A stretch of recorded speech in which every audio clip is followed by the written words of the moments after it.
اس تفصیلی اور تحقیقی جائزے میں خوش آمدید۔ آج ہم ایک ایسے موضوع کی گہرائی میں اترنے والے ہیں جس نے عالمی سطح پر ایک زبردست ارتعاش پیدا کر دیا۔ ہم 2026 کی اس ہولناک جغرافیائی اور سیاسی جنگ کی راکھ سے لے کر عوام کے جذبات کو ابھارنے والی مذہبی خطابت اور پھر ان سب کے درمیان خاموشی سے کھڑے تعلیمی اور فکری اداروں کے کردار کا ایک مکمل اور سنیماٹک سفر طے کریں گے۔ ہم دیکھیں گے کہ کس طرح جنگیں صرف میدان جنگ میں ہتھیاروں سے نہیں بلکہ ذہنوں اور خیالات میں زبان اور بیانیے سے بھی لڑی جاتی ہیں۔ تو چلیے تاریخ، لسانیات اور اداروں کی بقا کو ایک ساتھ جوڑ کر دیکھتے ہیں۔ اس جائزے کا خاکہ کچھ اس طرح ہے: 1. 2026 کا جغرافیائی سیاسی بحران۔ 2. جنگ کے متضاد بیانیے۔ 3. مذہبی خطابت کی طاقت۔ 4.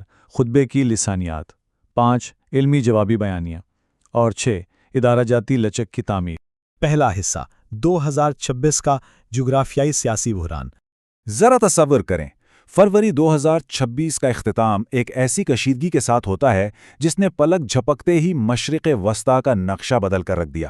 ایک غیر جانبدار مصور کے طور پر دیکھیں تو یہ واقعات ناقابل یقین حد تک تیزی سے رونما ہوئے۔ 28 فروری کو امریکہ اور ایران نے ایران پر فوجی حملے شروع کیے۔ محض چند دنوں کے اندر مارچ کے اوائل میں ہی اعلیٰ ایرانی قیادت کو نشانہ بنا لیا گیا، اور پھر یہ آگ جنگل کی آگ کی طرح لبنان، عراق اور خلیجی ممالک تک پھیل گئی۔ اس افراتفری نے پوری دنیا کی معیشت کو ہلا کر رکھ دیا۔ 8 اپریل کی عارضی جنگ بندی تک یہ خطہ ایک ہولناک تباہی کا منظر پیش کر رہا تھا۔ دوسرا حصہ جنگ کے متضاد بیانیے۔ دراصل جنگیں صرف گولہ بارود سے نہیں لڑی جاتی، معلومات اور بیانیے ان کا سب سے اہم ہتھیار ہوتے ہیں۔ اب ذرا ان متضاد دعووں پر غور کریں۔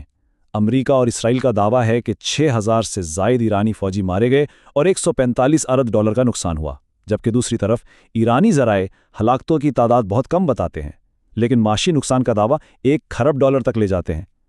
یہ بالکل ایسا ہے جیسے ایک ہی وقت میں 2 مختلف فلمیں چل رہی ہوں۔ اسے ہم فوگ آف وار یعنی جنگ کی دھند کہتے ہیں۔ یہ اس بات کی ایک بہترین مثال ہے کہ جنگ کے دوران سچائی کو تلاش کرنا کس قدر مشکل ہو جاتا ہے۔ لیکن بات صرف یہیں ختم نہیں ہوتی۔ تباہی کا دائرہ صرف ایک فریق تک محدود نہیں تھا، 17 سے زیادہ۔ یہ محض کوئی ہنسا نہیں ہے، بلکہ یہ ان امریکی فوجی اور انتہائی جدید ریڈار سائٹس کی نشاندہی کرتا ہے جنہیں اس تنازع کے دوران نشانہ بنایا گیا ہے۔ اس سے ایک بات تو بالکل واضح ہو جاتی ہے کہ اس جدید ترین جنگ میں کوئی بھی فریق مکمل طور پر محفوظ نہیں تھا۔ تباہی کا پیمانہ دونوں اطراف انتہائی وسیع اور سنگین تھا۔ تیسرا حصہ مذہبی خطابت کی طاقت۔ جب میدان جنگ میں بارود کا دھواں چھٹتا ہے تو عوام کو یہ صورتحال سمجھانے کے لیے مذہبی رہنما میدان میں آتے ہیں۔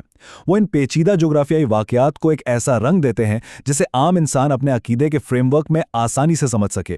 ذرا دیکھیے، عارضی جنگ بندی کے محض چند روز بعد 12 اپریل کو مولانا طارق جمیل کے پوڈ کاسٹ کی ایک قسط کا عنوان سامنے آیا: تمام اسلامی ممالک کو فتح مبارک ہو۔ کروڑوں سامعین کے سامنے جنگ کی اس بے پناہ تباہی کو فتح کے فریم ورک میں پیش کر دیا گیا۔ ہم یہاں اس بات پہ بحث نہیں کر رہے ہیں کہ یہ دعویٰ کتنا سچ ہے، بلکہ ہم یہ دیکھ رہے ہیں کہ جنگ کے بعد بیانیے کی تشکیل کس قدر طاقتور اور وسیع اثر رکھتی ہے۔ اب اس بیانیے کی طاقت کو پوری طرح سمجھنے کے لیے بولنے والے کی حیثیت کو سمجھنا بہت ضروری ہے۔ مولانا طارق جمیل کوئی عام شخصیت نہیں ہے۔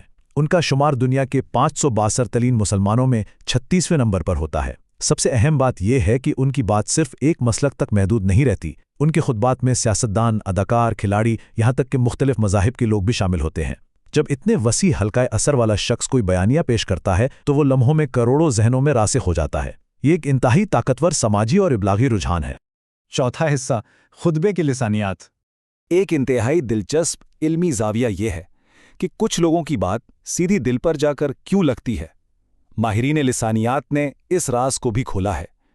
پہلی تکنیک، جسے تکرار لفظی یا اینافورا کہتے ہیں، جیسے ان کی دعاؤں میں بار بار ہمیں بخش دے، ہمیں معاف کر دے کا استعمال ہوتا ہے۔ اسے ایک مسلسل دھڑکتے ہوئے دل یا ایک لگاتار بجتے ہوئے ڈرم کی طرح سمجھیں۔ جیسے جیسے یہ تکرار بڑھتی ہے، سامعین کے جذبات کی شدت میں بھی اضافہ ہوتا ہے، اور یہ ایک بکھرے ہوئے ہجوم کو ایک مکمل اکائی میں بدل دیتی ہے۔ دوسری ٹیکنیک ایناسٹروفی ہے۔ عام طور پر زبان بولتے ہوئے ہم جملے کی ایک سیدھی ترتیب رکھتے ہیں، لیکن اس ٹیکنیک میں الفاظ کی ترتیب اچانک الٹ دی جاتی ہے۔ مثال کے طور پر بجائے یہ کہنے کے کہ علماء سے پوچھو، وہ کہیں گے پتہ کرو علماء سے۔